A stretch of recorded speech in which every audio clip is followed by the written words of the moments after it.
All right.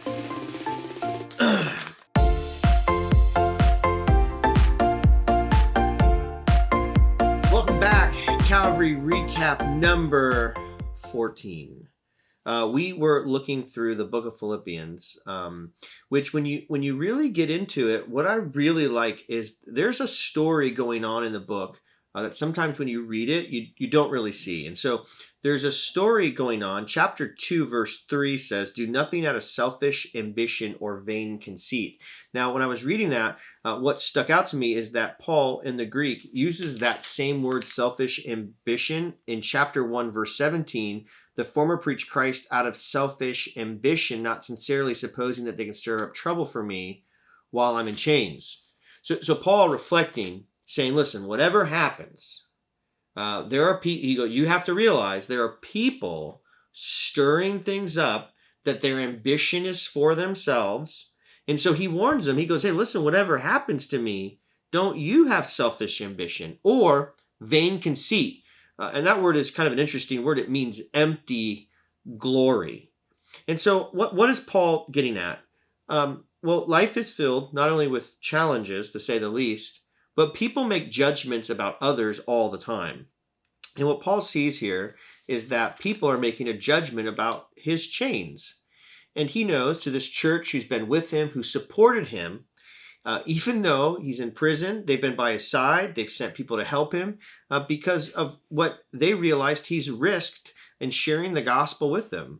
And so part of them being part of a community, Paul says, listen, if there's any encouragement, comfort, chapter 2, verse 1, if any common sharing or fellowship in the Spirit, then make my joy complete by being like-minded, having the same love, being one in spirit and one of mind. And don't be like the other people who do things out of selfish ambition and vain conceit.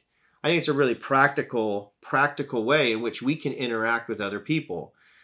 This idea of vanity or pride, selfish ambition, pursuing that, but also at the same time is to recognize that we are glory hunters, is what I called it, that there's a sense of empty glory that promises us a praise or a weight, it promises us a verdict, but it can't deliver. And so Paul realizes that, and as he encourages this church, I think he's getting at the heart of, hey, not only what did Christ do for us, but what is the gospel promise? And we at Calvary here, we've talked about being a movement of the gospel of Jesus for all people.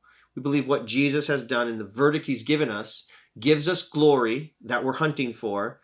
It helps us not to revolve around ourselves, but others. So it's really, really a neat thing what Paul is doing here and really living out the gospel before us. It's really exciting. Some of the things, though, that next week, which I'm pretty excited about, is that if in chapter 2, verses 6 through 11 is indented, and it was either a poem that they had or something that they had sung at their church. It was part of their baptismal confession. It was something like that, but it was something that was ingrained into the hearts of this church in Philippi. I believe that. And so what I think is going to happen here in the second message that we're going to do is we're going to talk about the early church's conviction about Jesus. So here's the picture. The Gospel of John in particular, was written more than likely much later than the other Gospels. Mark probably being the first, or Matthew, Mark and Matthew, then Luke, and then John.